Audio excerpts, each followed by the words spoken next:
అరే బేవకూఫ్ కేటీఆర్, ఈయన 43 ఓట్లు వెళ్ళినాయి. అవి నీ టైంలోనే ఎన్రోల్ అయ్యి ఉంటాయి వెరిఫై చేస్తే. బోధనలో ఒకటే ఇంట్లో 42 దొంగ పాస్పోర్ట్లు వెళ్ళినాయి నీ హయాంలా. ఓటేంది, పాస్పోర్ట్ ఏంది బంగ్లాదేశ్ వానికి, మయన్మార్ వానికి. ఇది అంటే నువ్వు చేసినది కాదా నిర్వాకం?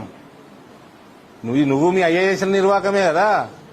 మీరు దొంగోట్లు చేపించుకోలేదా? ఇష్టానుసారంగా ఓటు బ్యాంక్ రాజకీయాల కోసం ఒక్కొక్క ఇండ్లల్లో 10ల సంఖ్యలో ఓట్లు ఎన్రోల్ చేపించుకోలే మీ దాంట్లో, మీ ప్రభుత్వంలో. ఓట్లు కాదు, పాస్పోర్ట్లు చేపించిన దొంగలీళ్ళు. దొందే ఇవి.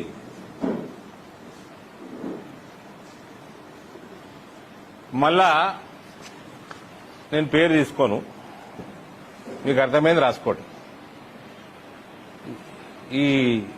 ఈ కేటీఆర్ కేసీఆర్ హయాంలా జూబ్లీ హిల్స్ క్లబ్లలో విచ్చల విడిగా డ్రగ్స్ సరఫరా అవుతుండే.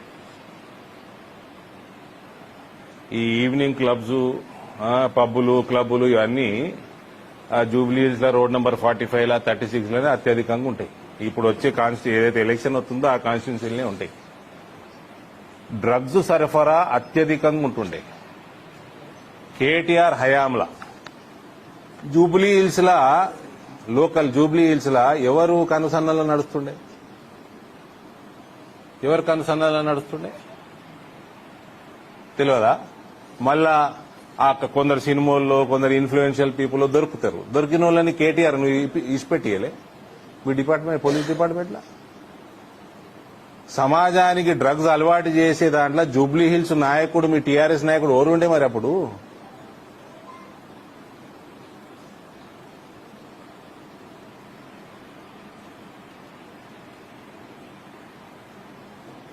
ఈయన దొంగ ఓట్లు ఎన్రోల్ చేస్తారు. అవన్నీ ఎన్రోల్మెంట్ మాక్సిమం మీ దాంట్లో ఉంటాయి, మీ అయ్యా హయాంలోనే. ఓటు ఎన్రోల్మెంట్ కాదు, పాస్పోర్ట్లు కూడా దొంగ పాస్పోర్ట్లు ఎన్రోల్మెంట్ చేయించారు మీరైతే. ఈ దేశ భద్రతకే ముప్పు మీ కుటుంబం, కల్వకుంట్ల కుటుంబం.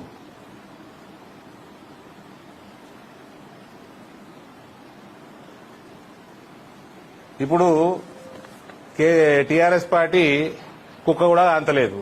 ఇప్పుడేమో ఇవన్నీ తీసి ఎగురుతా ఉన్నారు.